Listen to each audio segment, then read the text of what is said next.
మంచిర్యాల అంతర్గాం మధ్య గోదావరి నదిపై వంతెన నిర్మించాలని డిమాండ్ చేస్తూ బీజేపీ జిల్లా అధ్యక్షులు వెంకటేశ్వర్ గౌడ్, మాజీ అధ్యక్షులు వెరబెల్లి రఘునాథరావు ఆధ్వర్యంలో బీజేపీ కార్యకర్తలు మంచిర్యాల గోదావరి నది వద్ద నిరసన చేపట్టారు. ఈ సందర్భంగా వారు మాట్లాడుతూ వంతెన నిర్మాణం చేపట్టడం వల్ల బస్సులో వెళ్లే పేద ప్రజలకు ఒక్కొక్కరికి రోజుకు 100 రూపాయల పైగా ఖర్చు ఆదా అవుతుందని, ఒక్క ఏడాదిలో దాదాపు 80 నుండి 100 కోట్ల రూపాయలు ప్రజలపై పడే భారం తగ్గుతుందని తెలిపారు. మాజీ ఎమ్మెల్యే 10 సంవత్సరాలు వంతెన నిర్మాణం చేపట్టకుండా కాలయాపన చేస్తే ఇప్పుడు వచ్చిన కాంగ్రెస్ ఎమ్మెల్యే ప్రేమ్ సాగర్ రావు తన స్వార్థ ప్రయోజనాల కోసం కమిషన్లకు కకృతిపడి వంతెన రద్దు చేయడం సమంజసం కాదని, వెంటనే గోదావరి నదిపై బ్రిడ్జిని నిర్మించాలని డిమాండ్ చేశారు.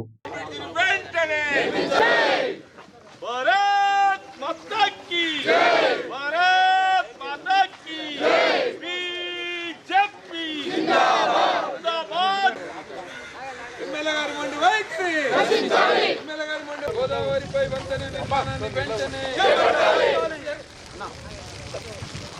అంతర్గాం బ్రిడ్జి వెంటనే అంతర్గాం బ్రిడ్జి నాయన వద్దురా నాయన ఎమ్మెల్యే గారి మండి వైఖరి ఎమ్మెల్యే గారి మండి వైఖరి వద్దురా నాయన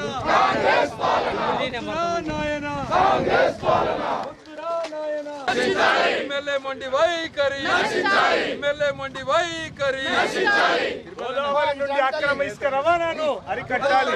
గోదావరి నుండి అక్రమ ఇసుక రవాణా వద్దురా నాయన కాంగ్రెస్ పాలన వద్దురా నాయన కాంగ్రెస్ పాలన వద్దురా నాయన కాంగ్రెస్ పాలన ఇదేమి రాజ్యం ఇదేమి రాజ్యం దొంగల రాజ్యం దోపిడీ రాజ్యం ఇదేమి రాజ్యం ఇదేమి రాజ్యం వెంటనే 2 జిల్లాలకు అనుసంధానమైన బ్రిడ్జిను వెంటనే అంతర్గాం బ్రిడ్జిను వెంటనే అంతర్గాం బ్రిడ్జిను వెంటనే భారత్ మాతా కీ బీజేపీ వెంటనే గోదావరి నదిపై వంతెన నిర్మాణాన్ని వెంటనే ఎమ్మెల్యే మొండి వైఖరి ఎమ్మెల్యే మొండి వైఖరి ఎమ్మెల్యే మొండి వైఖరి ఎమ్మెల్యే మొండి వైఖరి గోదావరి నదిపై వంతెన నిర్మాణాన్ని వెంటనే గోదావరి నదిపై వంతెన నిర్మాణాన్ని వెంటనే భారత్ వద్దురా నాయన గోదావరి నదిపై వంతెన నిర్మాతకి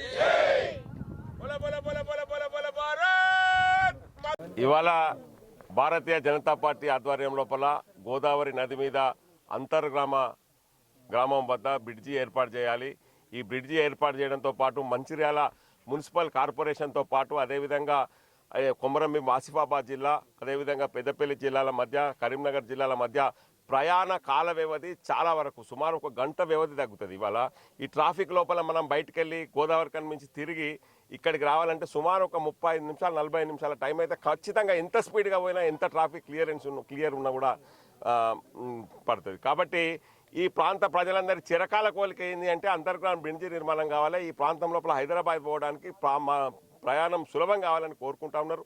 కానీ ఇక్కడ ఉన్నటువంటి కాంగ్రెస్ ప్రభుత్వం కావచ్చు, గతంలో ఉన్నటువంటి టీఆర్ఎస్ ప్రభుత్వం కావచ్చు, 2 ప్రభుత్వాలు కూడా వాళ్ళేమో టెండర్ ఇవ్వడానికి 10 సంవత్సరాల కాలయాపన చేసినారు.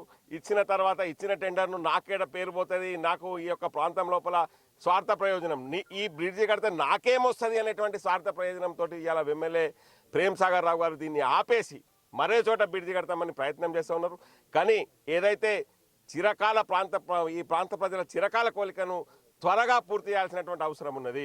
ఇదివరకే 20 సంవత్సరాల నుంచి 15 సంవత్సరాల నుంచి పెండింగ్ ఉన్నటువంటి ఈ యొక్క బ్రిడ్జ్ నిర్మాణాన్ని తక్షణము స్వార్థ ప్రయోజనాలు వదిలిపెట్టి ప్రజా ప్రయోజనాలను దృష్టిలో పెట్టుకొని ఈ బ్రిడ్జ్ నిర్మాణాన్ని తక్షణమే పూర్తి చేయాలని భారతీయ జనతా పార్టీ జిల్లా శాఖ డిమాండ్ చేస్తుంది.